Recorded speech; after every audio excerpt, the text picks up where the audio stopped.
Good morning, this is Kris Shoemaker, also known as Yehudah ben Shomeyr, and you're listening to Coffee with Kris, the time of the day where we share a cup of coffee and share a bit of the Word of God. This is our third Sidra, our third Aliyah of Shoftim, which means judges. And today we're in Deuteronomy chapter 18, verses 1 through 5, which reads, The Levitical Kohanim, the Levitical priests, all the tribe of Levi are to have no portion of inheritance with Israel, meaning they don't get a land. They don't get a land to settle in. They don't get a land to where they can dwell and live in and set up their houses and their families and their flocks and herds, etc.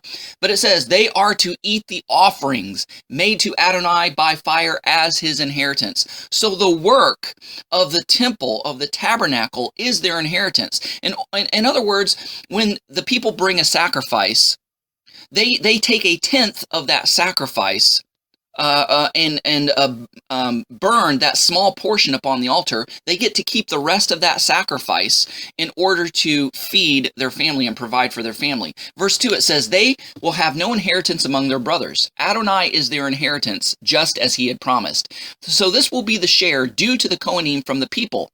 From those who offer a sacrifice, whether a bull or a sheep, they are to give the Kohen, in other words, the priest, the shoulder, the two cheeks, and the stomach, the first fruits of your grain, of your new wine, of your oil, and the first fleece of your sheep. You are to give him, for Adonai your God has chosen him from all of your tribes to stand and serve in the name of Adonai, him and his sons forever. So this is one of the biggest reasons why I say that the law has not been done away with, because God does not give you something and then take it back and say, oop, I changed my mind, I changed the rules, I changed the negotiation. If he gave Israel the land, and we know that when Yeshua returns and the millennial kingdom is set up, that Israel is going to return to the land of Israel and they're going to have the inheritance of land. Where does that leave the Levites? Where does that leave them? Oh, sorry, tough out of luck. You have no inheritance because I didn't give you any land. And oh, by the way, there is no longer any temple. So tough luck. Sorry, guys. No, even when Yeshua returns, the temple will be rebuilt.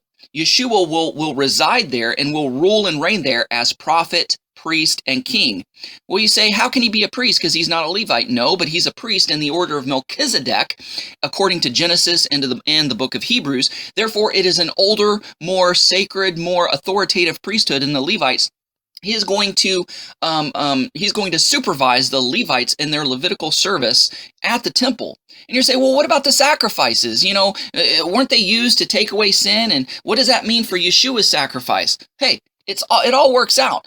Because Hebrews again says the blood of bulls and goats could never take away sin. It was always a symbol. It was always an object lesson. It was like a credit card where the sin was put on the credit card. And that debt of that credit card had to be paid. And no one could pay it until Yeshua came along, and it was paid in full.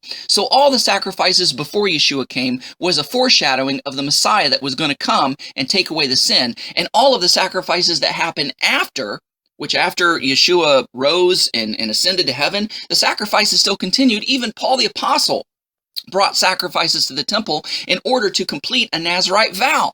And so all of the sacrifice that happened after is to remind us and point us back to the Messiah who came, and also to remind us that God fulfills his promises and his obligations that he puts upon himself to the people.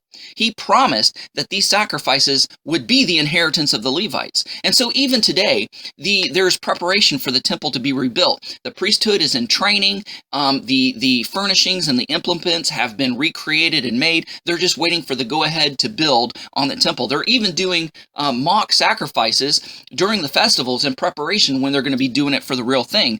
So, the Lord is going to keep his word to the Levites that they are going to get their inheritance, even when he returns and the temple is rebuilt. Guys, thanks so much for listening. Go out there and have a great day. Shalom and God bless.